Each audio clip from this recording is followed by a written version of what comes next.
BPSC मस्ती अकादमी में दोस्तों नमस्कार।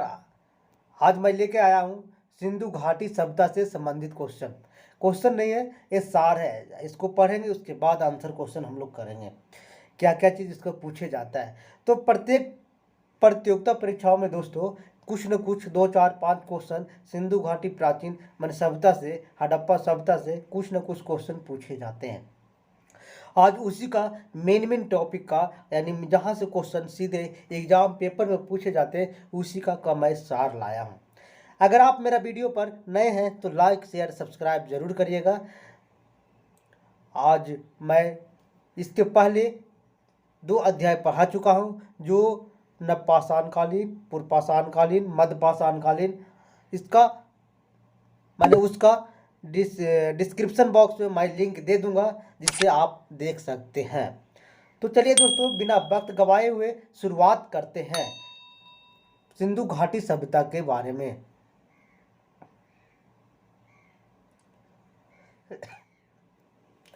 सिंधु घाटी सभ्यता यानी इसे सैंधव सभ्यता भी कहा जाता है। कौन सा सभ्यता कहा जाता है?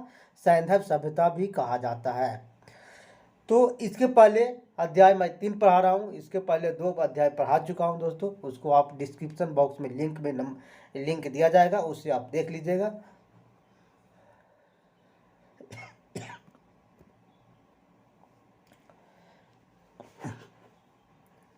सिंधु घाटी सभ्यता के बारे में आज हम पढ़ेंगे। इससे बहुत सारे प्रतियोगिता परीक्षाओं में दोस्तों सीधे क्वेश्चन आते हैं। तो यह भारत की प्रथम ज्ञात सभ्यता है, यानी जानकारी हो गया है इस सभ्यता के बारे में। यह भारत की प्रथम नगरीय सभ्यता, माने इस सभ्यता में बड़े बड़े नगर का भी विकास हुआ था और नगर का भी साक्ष्य का प्रमाण मिलता है।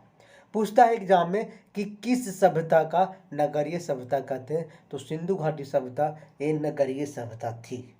यह कांस्ययुगीन सभ्यता थी, इसमें कांसा का भी प्रमाण मिला है, यानी कांस्ययुगीन सभ्यता का अवशेष मिला है, यानी कांसा का भी प्रमाण मिला है, इसलिए इसे कांस्ययुगीन सभ्यता कहते हैं।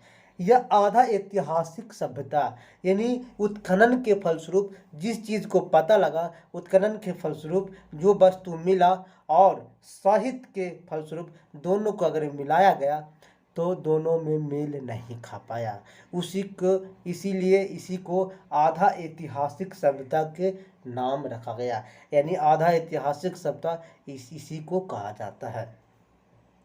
सिंधु घाटी सभ्यता का नाम सिंधु घाटी सभ्यता इसलिए पड़ा क्योंकि इस सभ्यता का अधिकांशतः स्थल सिंधु की सहायक नदियों के किनारे इसका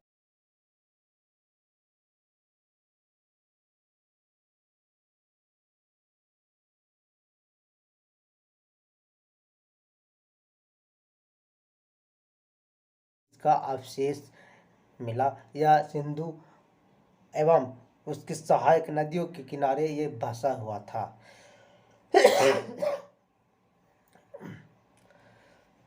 सिंधु एवं इसकी सहायक नदियों के किनारे क्या हुआ था? बसा हुआ था। इस सभ्यता को हड़प्पा सभ्यता के नाम से भी जाना जाता है। पूछता है कि किस सभ्यता को हड़प्पा सभ्यता के नाम से जाना जाता है, तो सिंधु घाटी सभ्यता को या सैंधव सभ्यता को हड़प्पा घाटी के नाम से, हड़प्पा सभ्यता के नाम से जाना जाता है। किस सभ्यता के नाम से? हड़प्पा सभ्यता के नाम से जाना जाता है।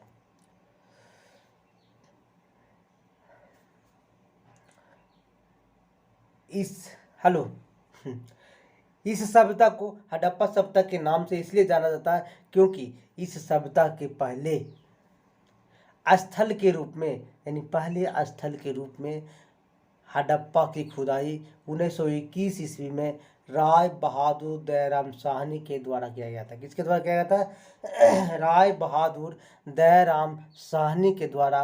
कब किया गया था? तो 1921 ईस्वी में किया गया था। किसके द्वारा?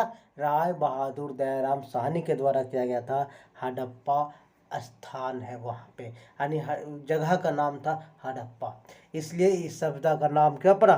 हड़प्पा सभ्यता रखा गया। इस सभ्यता के बारे में सर्वप्रथम जानकारी 1826 ईस्वी में कौन? चार्ल्स मेनन के द्वारा दिया गया था। चार्ल्स मेनन के द्वारा दिया गया था। हालांकि 1853 ईस्वी में जॉर्ज कनिंघम ने इस सभ्यता के बारे में पहली बार सर्वेक्षण किया था।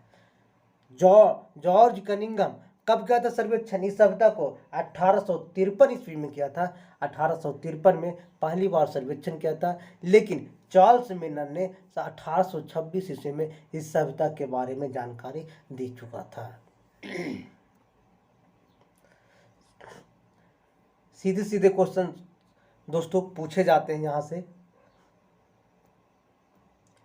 परिपक्व हड़प्पा संस्कृति का केंद्र।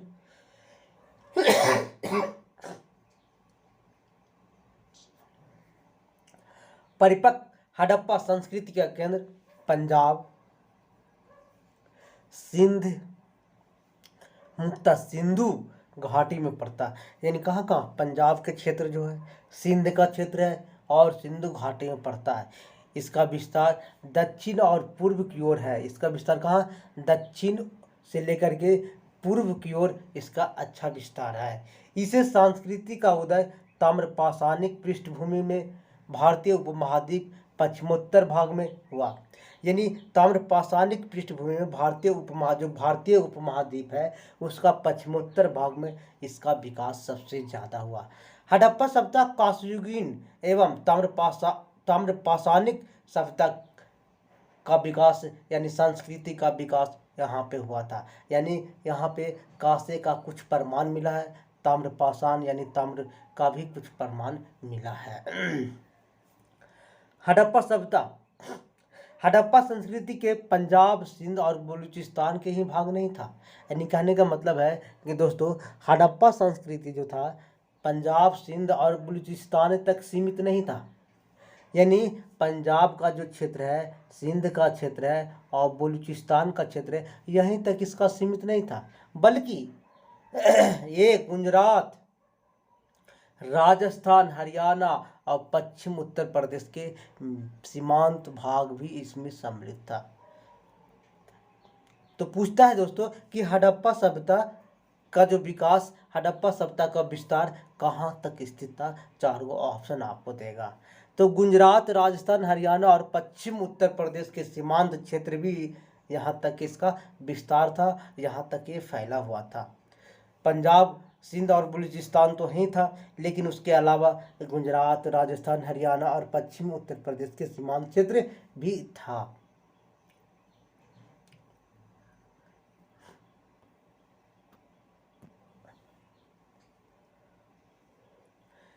इसके फैलाव उत्तर में दोस्तों उत्तर में देखिएगा, जम्मू से लेकर दक्षिण में नर्मदा नदी के मुहाने तक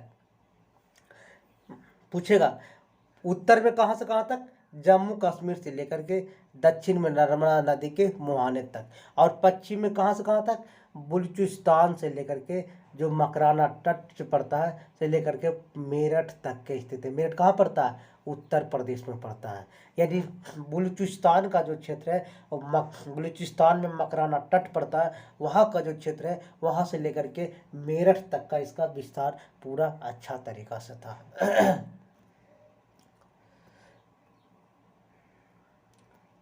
इस सभ्यता का कालखंड 2500 ईस्वी पूर्व था। यानी सभ्यता का जो कालखंड था उस समय का समय जो था 2500 ईस्वी पूर्व यानी बीसी से लेकर के 1750 ईस्वी पूर्व तक माना गया। कितना? 2500 बीसी से लेकर के 1750 बीसी तक माना गया। लेकिन अगर कार्बन डेटिंग पद्धति के अनुसार इसको पूछेगा एग्जाम में तो आप मारिएगा 2350 ईस्वी पूर्व से लेकर के 1750 ईस्वी पूर्व तक इस कालखंड को माना गया। अगर इस तरह के डाटा देता है कि इस सप्ताह का कालखंड 2500 बीसी से लेकर के 1750 बीसी तक के माना गया, लेकिन कार्बन डेटिंग विधि से पूछेगा, कार्बन डेटिंग पद्धति के अनुसार कहेगा तो इसके द्वारा 2350 ईस्वी पूर्व से लेकर के 1750 ईस्वी पूर्व तक इसको माना गया। अब इसको फिगर के रूप में हम समझेंगे कहाँ कहाँ है।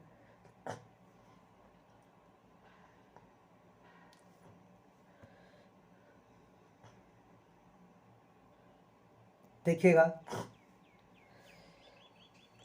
उत्तर में आप पढ़े थे मांडा। ये 4 गो स्थल है दोस्तों, यहाँ से यहाँ तक है और यहाँ से यहाँ तक है और यहाँ से यहाँ तक, 4 गो स्थल जो उत्तर पूरब पश्चिम और दक्षिण तक के सीमित है। अब उत्तर में देखते हैं मांडा में कहाँ कहाँ, मांडा में क्या क्या है।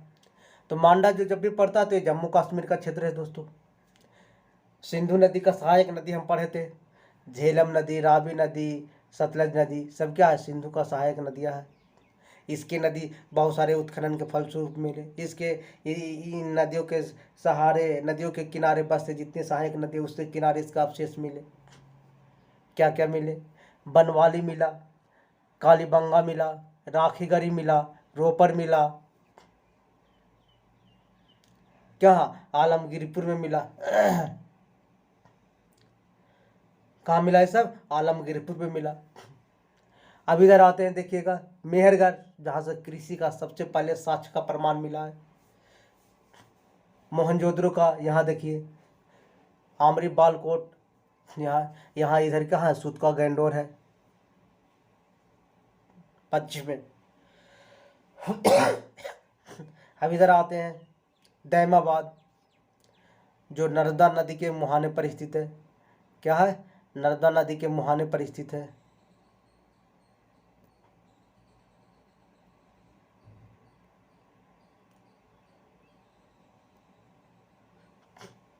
देखिएगा यहाँ पे आलमगीरपुर से सीधे चंबल घाटी के समीप है, जो नर्मदा नदी का कहा है, मुहाने पर है। कौन, ताप्ती नदी।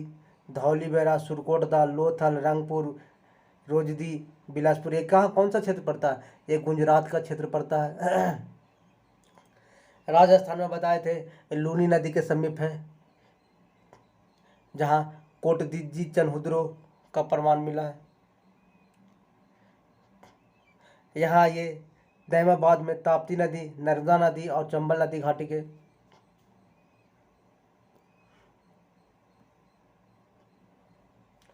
अभी जो पड़ता उत्तर प्रदेश के समीप आलमगीरपुर, तो यहाँ पे देखिएगा रोपर, राखीगढ़ी, ये सब क्या है, उत्तर प्रदेश का सीमांत क्षेत्र के आसपास में लगा है। इधर देखिए अरब सागर का स्थित है दोस्तों।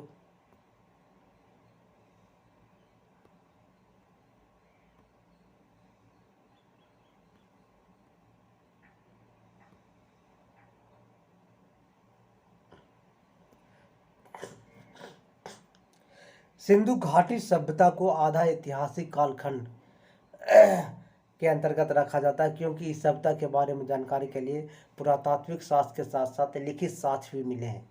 यानी पूरा खुदाई के फलस्वरूप जो मिला है, उसके साथ साथ में लिखित का भी प्रमाण मिला है। लेकिन क्या हुआ था कि जो खुदाई के फलस्वरूप जो जो चीज़ मिला है और लिखित में जो लिखा गया है, लिखित में जो लिखा गया उसको पढ़ा अभी तक नहीं गया है, उसको प्रमाणित पुरातत्व विभाग द्वारा नहीं किया गया है। इसलिए इसे आधा ऐतिहासिक कालखंड कहते हैं। क्या कहते हैं, आधा ऐतिहासिक कालखंड कहते हैं।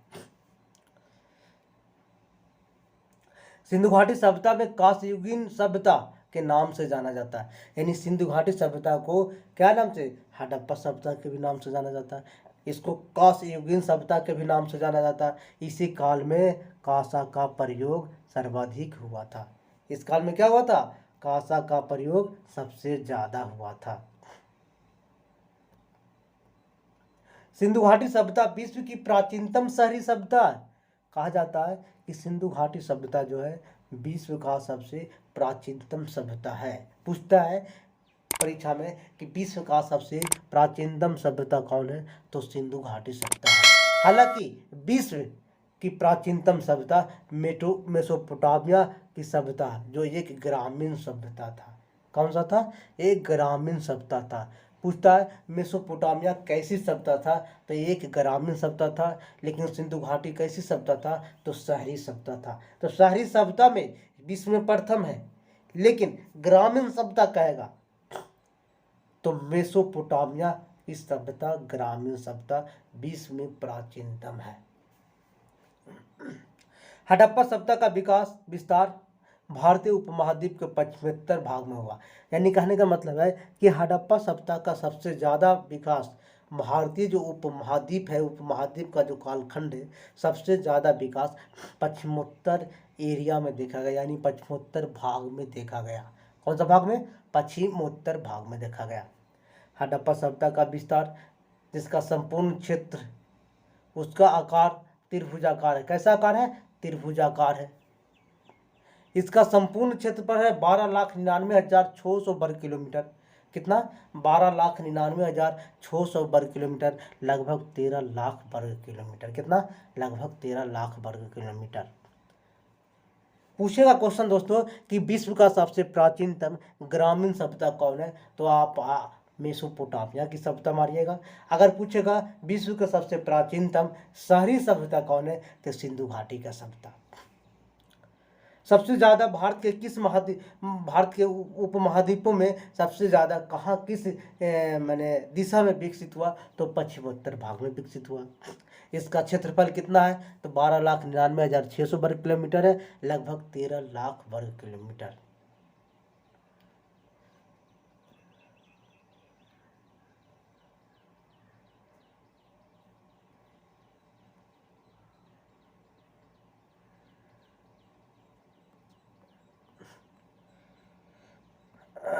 देखते हैं विस्तार। हड़प्पा सभ्यता का जो विस्तार है,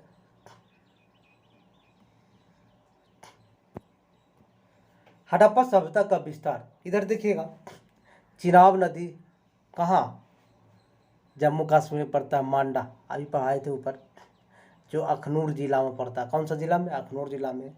अब इधर आइएगा, दो से इधर, एक इधर है, दो इधर आइएगा। हिंडन नदी के किनारे कौन है? आलमगीरपुर। कौन सा? हिंडन नदी के किनारे कौन है? आलमगीरपुर। पूछता है आलमगीरपुर किस नदी के किनारे है? हिंडन नदी के किनारे। कौन सा जिला पड़ता है? तो मेरठ का जिला पड़ता है, उत्तर प्रदेश का। कौन सा जिला पड़ता है? उत्तर प्रदेश का मेरठ का जिला पड़ता है। अब इधर से आइएगा, देखिएगा 3 नंबर में महाराष्ट्र का क्षेत्र है, नर्मदा नदी तक के जो फैला हुआ, दैमाबाद बोला जाता है। क्या बोला जाता है? दैमाबाद, जो अहमदनगर जिला में पड़ता है। कौन सा जिला में? अहमदनगर जिला में पड़ता है दैमाबाद, नर्मदा नदी के किनारे है। अब इधर आते हैं 4 नंबर में, सुतका गैंडोर। कौन सा? सुतका गैंडोर, जो दासक नदी के किनारे है। कौन सा नदी के किनारे? दासक नदी के किनारे, जो बलूचिस्तान में पड़ता है। बलूचिस्तान अभी कहाँ पड़ता है? पाकिस्तान एरिया क्षेत्र में पड़ता है। अब देखिए, पूर्व से पश्चिम की लंबाई 1600 किलोमीटर क्षेत्र थे, यानी पूर्व से पश्चिम की लंबाई 1600 किलोमीटर, और उत्तर से दक्षिण की लंबाई कितना? 1400 किलोमीटर के क्षेत्रफल में ये फैला है। कितना? पूर्व से पश्चिम 1600 किलोमीटर और उत्तर से दक्षिण 1400 किलोमीटर क्षेत्रफल में ये फैला है।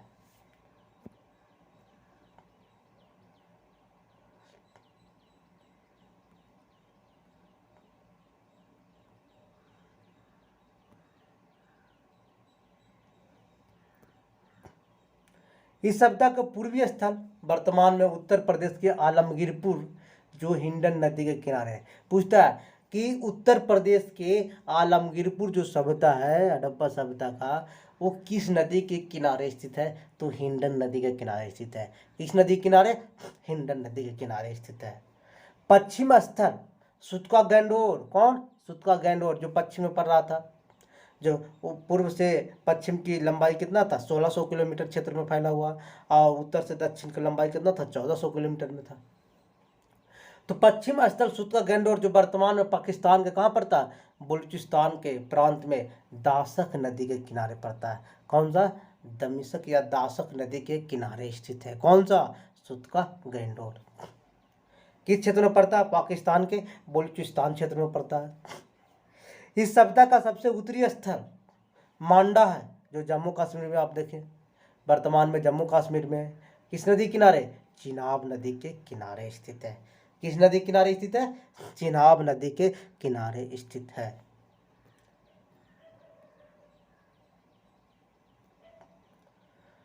इस सभ्यता का सबसे दक्षिणी स्थल वर्तमान में महाराष्ट्र के प्रवरा नदी के किनारे स्थित दैमाबाद है। कौन नदी? प्रवरा नदी के किनारे और नर्मदा नदी के मुहाने तट के स्थित है। कहाँ? महाराष्ट्र में अहमदनगर जिला में पड़ता है। अहमदनगर जिला में पड़ता है, दक्षिण में स्थित है दैमाबाद। अब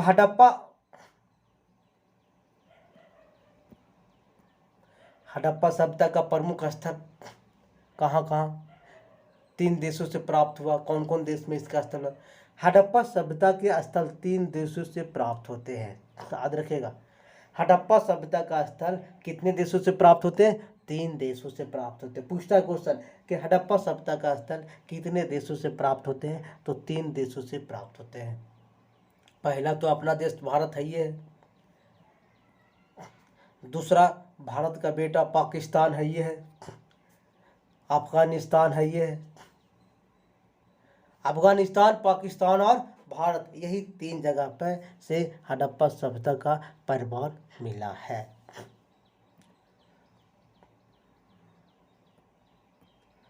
अफगानिस्तान से क्या क्या मिला है? सोतुघई, जो पामीर का पठार है। क्या है? सोतुघई, उसको कहा जाता है जो पामीर का पठार है। सोतुधई जो पामीर का पठार है।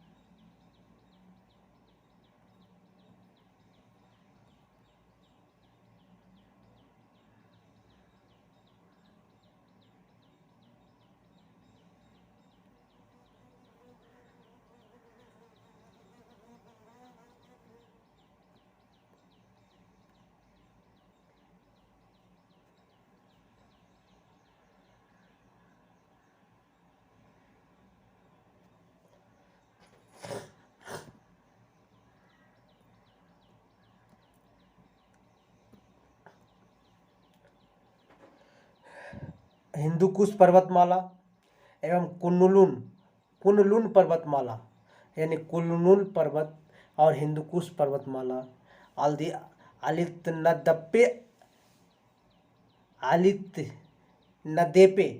आलितनदेपे कहाँ से मिला है? ये अफगानिस्तान से मिला है। हिंदुकुश पर्वतमाला कहाँ पड़ता है?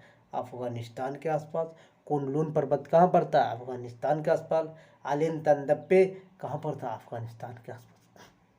अब आते हैं दूसरा नंबर, पाकिस्तान कि 3 प्रांतों से हड़प्पा का स्थल की, यानी ऐसे 3 देशों से मिला है। कितना देशों से? याद रखिएगा, 3 देशों से। लेकिन पाकिस्तान में भी 3 प्रांतों से ही हड़प्पा स्थल के बारे में जानकारी है।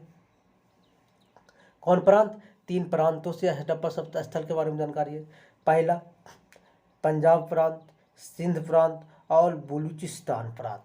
तो बलूचिस्तान प्रांत बताए थे मकराना। मकराना किस लिए प्रसिद्ध है? तो संगमरमर के लिए प्रसिद्ध है ना। तो पंजाब के क्षेत्र में और सिंध के क्षेत्र में और बलूचिस्तान के क्षेत्र में, पाकिस्तान में भी 3 प्रांत में स्थित है।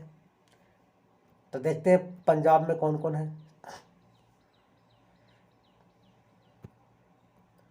पंजाब जो मोंटगोमरी जिला पश्चिमी पंजाब यानी पाकिस्तान के आसपास पड़ता, पाकिस्तान में है।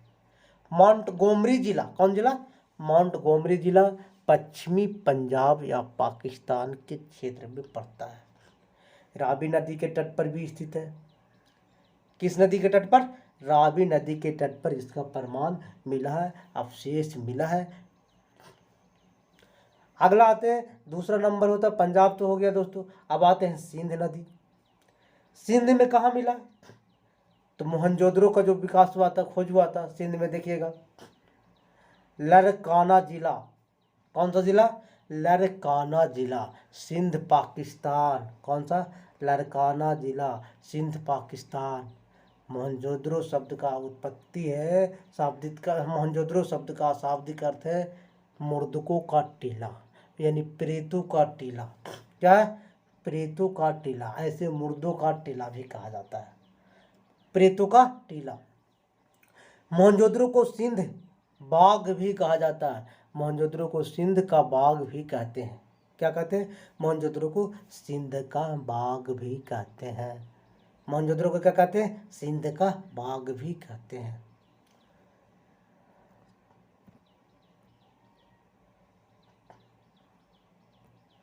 देखते हैं चनहुद्रो का प्रमाण, कोटदीजी का प्रमाण, आमरी का प्रमाण, है ना, मिला है, इसका प्रमाण मिला है। कहाँ? ये सिंध प्रांत के क्षेत्र में चनहुद्रो, कोटदीजी और आमरी का क्षेत्र है। अगला आते हैं पाकिस्तान के जो बलूचिस्तान क्षेत्र पड़ता है, पाकिस्तान का जो बलूचिस्तान क्षेत्र पड़ता है, जिसको हम कहते हैं सुतका गैंडोर, दासक नदी के तट पर स्थित है। कौन सा नदी? दासक नदी। पूछता है एग्जाम में कि सुतका गैंडोर किस नदी के तट पर स्थित है? तो दासक नदी के तट पर स्थित है।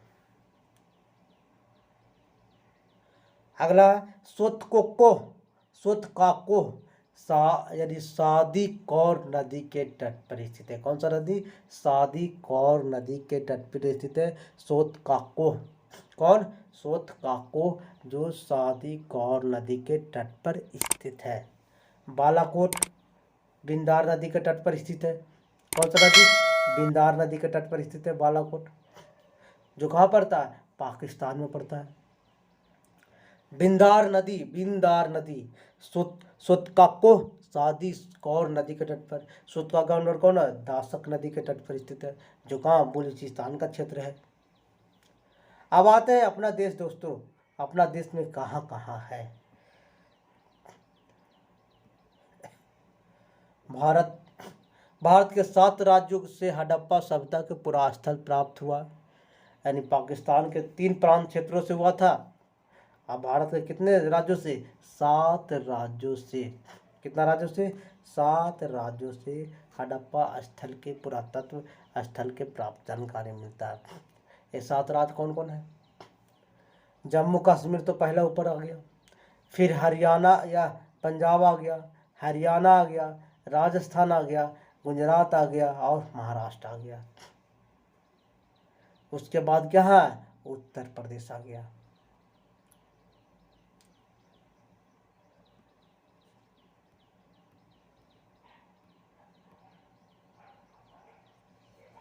अब आते हैं जम्मू कश्मीर के बारे में।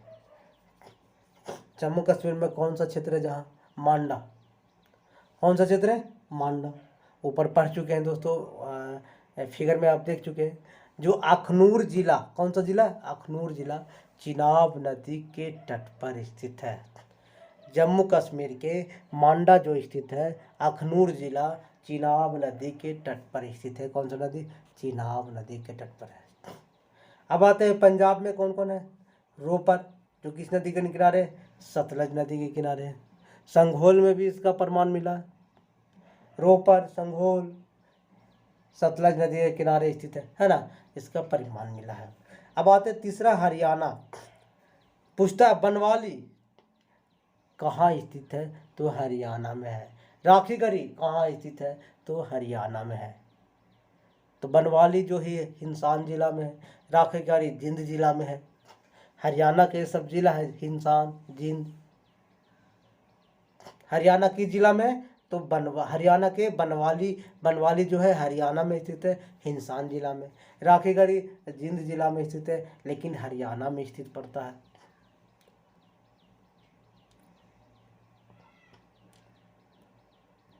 राजस्थान दोस्तों, राजस्थान में कालीबंगा, जिसका अर्थ होता है काले रंग की चूड़ियाँ। पूछता है एग्जाम में कालीबंगा का क्या अर्थ होता है? काले रंग की चूड़ियाँ, जो गंगानगर जिला के घग्गर नदी के समीप तट पर स्थित है। कालीबंगा में काले रंग की चूड़ियाँ गंगानगर जिला के घग्गर नदी के तट पर स्थित है।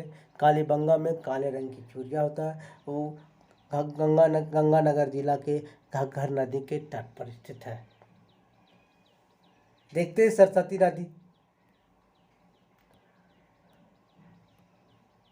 सरस्वती नदी को 2 भागों में बांटा गया है, एक है पाकिस्तान, एक है राजस्थान का क्षेत्र है।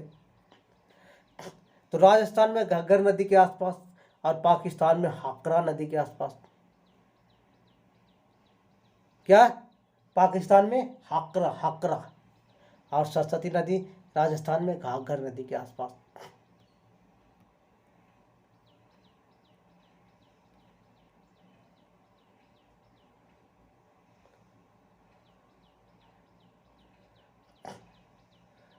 अब आते हैं दोस्तों गुजरात क्षेत्र, जो 7 राज्यों में है, गुजरात है। स्वतंत्रता प्राप्ति के पश्चात हड़प्पा सभ्यता का सबसे अधिक पुरा स्थल गुजरात स्थित राज्य में खोजा गया। यानी स्वतंत्रता प्राप्ति जब 15 अगस्त 1947 को आता, उसके बाद जो जो खोजे गए हैं सबसे ज़्यादा गुजरात में ही कहाँ खोजे गए? गुजरात में ही खोजे गए। जो गुजरात में कहाँ कौन कौन जगह पर मिला था? कच्छ का रण मिला था, खंभात मिला था और सौराष्ट्र जगह तीनों मिला था। पूछता है सौराष्ट्र किस राज्य में स्थित है? तो गुजरात में स्थित है। खंभात की खाड़ी गुजरात में, कच्छ का रण गुजरात में। ये तीनों जगह से हड़प्पा स्थल सिंधु घाटी सभ्यता का प्रमाण मिला है। अब कच्छ का रण में जो है कौन कौन नदी के किनारे है? तो देसलपुर, कच्छ का रण कौन है? देसलपुर, सूतकागोडना और धौलावीरा। पूछता है धौलावीरा कहाँ स्थित है? तो गुजरात में। सूतकोटदा कहाँ स्थित है? तो गुजरात में। देसलपुर कहाँ स्थित है? तो गुजरात में। देसलपुर किस नदी के किनारे? तो मादर नदी के किनारे। भुज जिला पड़ता है देसलपुर। सूतकोटदा किस नदी किनारे? तो घोड़ा नदी के किनारे है, भुज जिला में पड़ता है। धौलावीरा कच्छ जिला जो मनहर नदी के किनारे स्थित है। अभी देखते हैं कच्छ का रण तो खत्म हो गया, देसलपुर, सूतकोटदा, धौलावीरा। अब आते हैं खंभात के बारे में देखते हैं।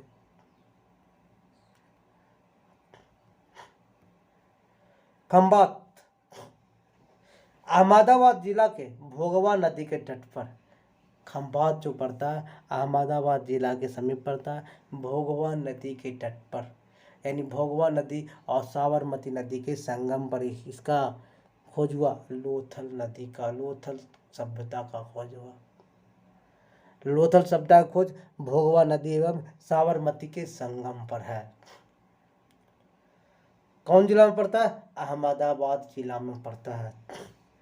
अगला है सौराष्ट्र, जो रंगपुर मादर नदी के किनारे स्थित है। पूछता है कि रंगपुर किस नदी के किनारे है? तो मादर नदी के किनारे है। सौराष्ट्र कहाँ पड़ता है? तो गुजरात में पड़ता है।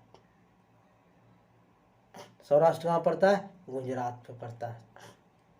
अब आते हैं दोस्तों छठा महाराष्ट्र में। महाराष्ट्र में देखते हैं कि कहाँ महाराष्ट्र में पड़ता है दायमाबाद, जो अहमदनगर जिला प्रवर नदी गोदावरी यानी गोदावरी नदी के समीप है, जो प्रवर नदी बोलते हैं दायमाबाद।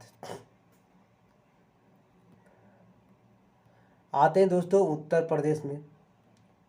उत्तर प्रदेश की बात अब देखते हैं। उत्तर प्रदेश इधर आलमगीरपुर, जो हिंडन नदी के किनारे है, मेरठ के समीप है, मेरठ जिला पड़ता है। हिंडन नदी के किनारे मेरठ जिला पड़ता है। केवल 7 शैव स्थलों को नगर की संज्ञा दी गई है, जो निम्न है। कौन कौन? हड़प्पा, मोहनजोदड़ो, चनहुदरो, लोथल, कालीबंगा, बनवाली और धौलावीरा। यानी 7 नगरों का संज्ञा दिया गया है। कितना? 7 नगरों का संज्ञा दिया गया है। कौन कौन याद रखिएगा? हड़प्पा, मोहनजोदड़ो, चनहुदरो, लोथल, कालीबंगा, बनवाली और धौलावीरा। तो वीडियो अगर अच्छा लगा दोस्तों तो लाइक, शेयर, सब्सक्राइब जरूर करिएगा। मैं बहुत मेहनत करता हूँ वीडियो बनाने में, टाइम लग जाता है, तो शेयर ज़रूर करिएगा दोस्तों। नेक्स्ट वीडियो के लिए सब्सक्राइब करिएगा। थैंक यू दोस्तों, थैंक यू।